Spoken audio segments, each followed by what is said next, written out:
Hello and welcome to the viewers of this video. This is the Orange Fan here, bringing you another entry for the episode Recap and Thoughts category. This video will be dedicated to the B segment of episode 44 of The Loud House, Health Kicked.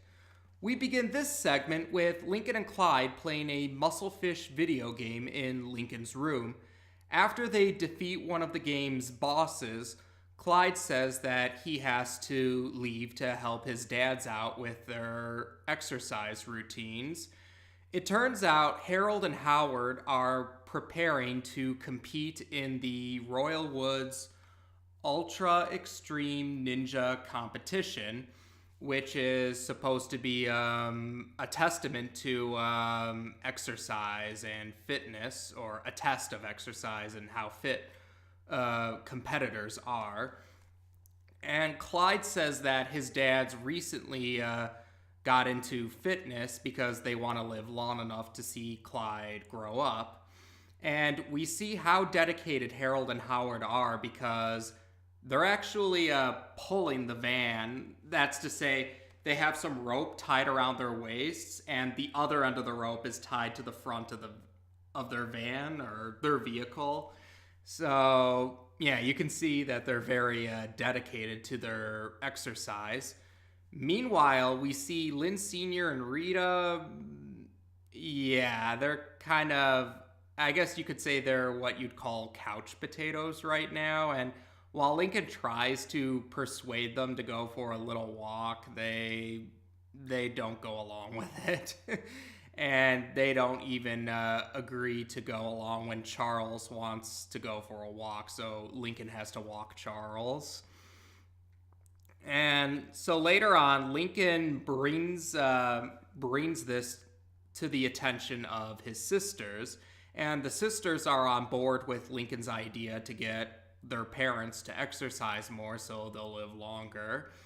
And we do see all of the Loud siblings trying to persuade their parents. The parents are still adamant about not going along with the exercising, but after we see a few examples of just how unfit they are, they decide that their kids may have a point after all and decide to go along with it.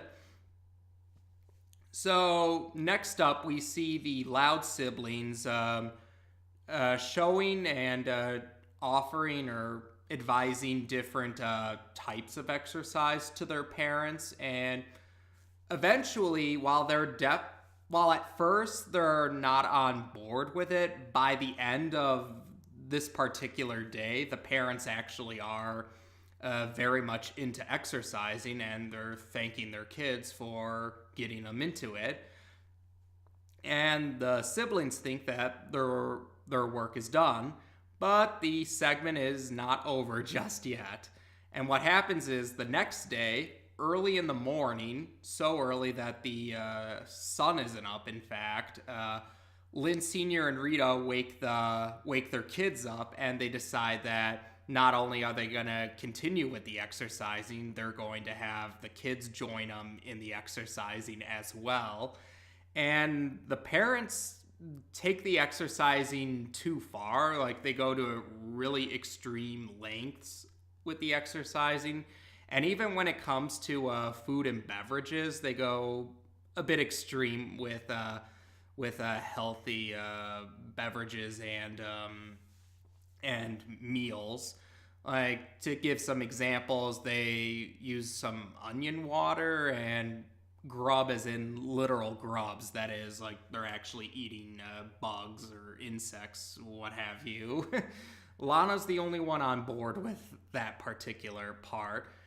But otherwise, the siblings are sick of all the exercising, and they decide that, or actually, when they see a moment where Lynn Sr. and Rita are talking about goals with their exercising, this inspires the Loud siblings to try and trick their parents into thinking that they've made more progress than they actually have.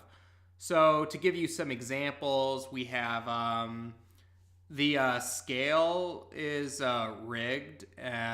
They paint different amounts of weight for the weightlifting equipment, and they use larger sized clothes to make them think they're losing more weight, and they change the times of the clocks to make them think they're faster than they actually are. You get the idea.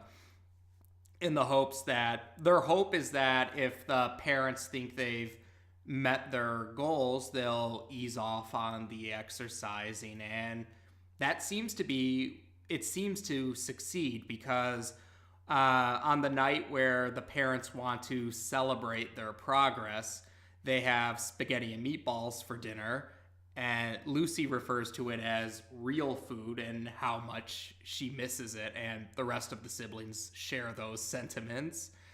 So once again, it seems like they don't have to worry anymore, but nope, the segment still isn't over yet.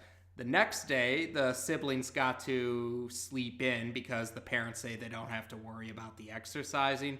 They find a note on the refrigerator, and it turns out the parents decided to take part in the Ultra Extreme Ninja competition because of the progress they think they've made. And the siblings realize that the parents aren't going to stand a chance in the Ultra Extreme Ninja competition with the progress they've made so far. So they rush off to where the competition is being held, and they go through the obstacle course to reach the parents, they're hanging on a pole, and that's where the siblings admit to their parents that they tricked them into thinking that they've made more progress than they actually have.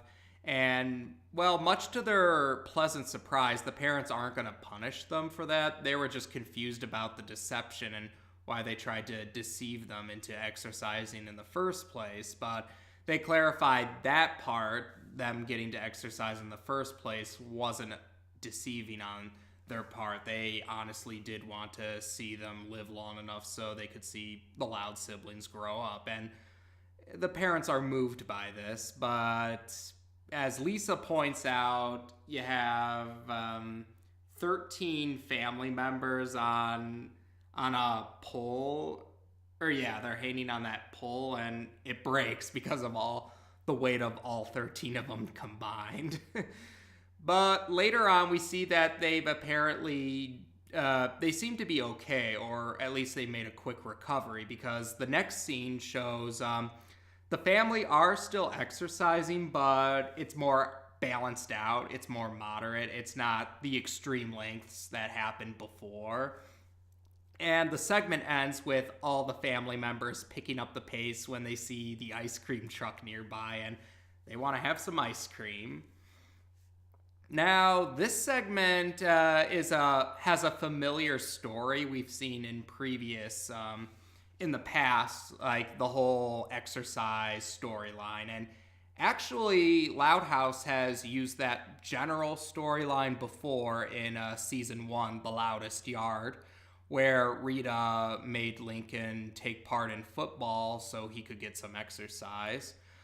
Now, and like I've said before, its execution is what matters most when it comes to concepts, ideas, or general storylines, rather than if the idea's been done before or not. And yeah, the execution here was, it definitely took a different approach than you don't usually see.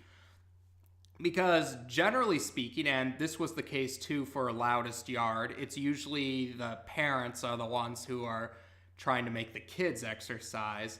This time around, it was the kids trying to get the parents to exercise. And, well, you could say it's heartwarming that the Loud siblings honestly care about their parents enough to see them live longer. And this one actually...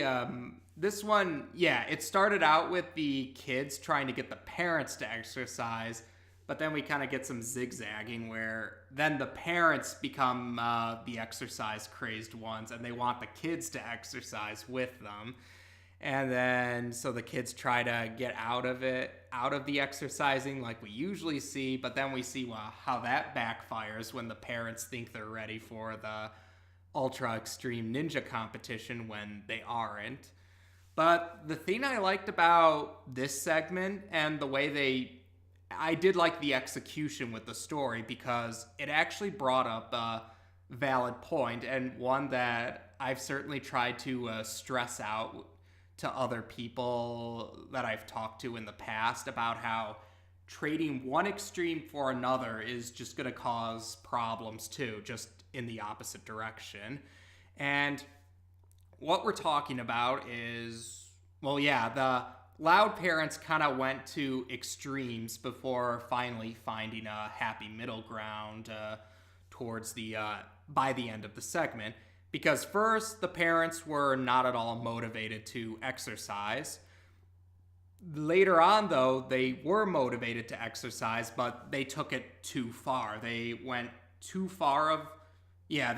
extreme with the exercising, and they kind of went too extreme with the meals and beverages in the name of health. And by the end of the segment, though, it's balanced out where they are exercising, but it's moderate. It's a fair amount of exercise, and they realize it's okay to enjoy a little treat here and there when they were going after the ice cream truck. It shows, it's okay to treat yourself now and then. Moderation is key and what have you. So that's what I liked because exercise and fitness, it's good. It's a good thing to teach people, but at the same time, it's important to remember that there is such a thing as taking the exercise and fitness too far, taking it in too far of an extreme. And that's what I like. The segment presented both like the extreme of no exercise and the extreme of too much exercise, and recognize that try to find a happy medium, and it's okay to treat yourself now and then in moderation. So that's what I appreciated about this segment. It recognized exercise and fitness being important, but also recognizing that there is such a thing as overdoing it, and recognizing the key is balance. So that was good in my book. And there you go. Overall, I did enjoy this segment a lot. Like I said, I think it was executed well. It had a spin on a storyline I don't see usually. Or we see the storyline usually, but it took it in a direction that I haven't seen usually done. And I liked the message about how trading one extreme for another is problematic. And I think, I wish that there would be more. I would definitely support if there were more examples of things in general recognizing how trading one extreme for another can be problematic. So this was a good segment in my book. As for which segment I favored more, honestly, I don't think I had necessarily a stronger prevalence between one or the other. So maybe I'll call this one a tie between the A segment and the B segment. But there you go. As of this video, we've now discussed both segments of episode 44 on this channel. Take care, and until next time.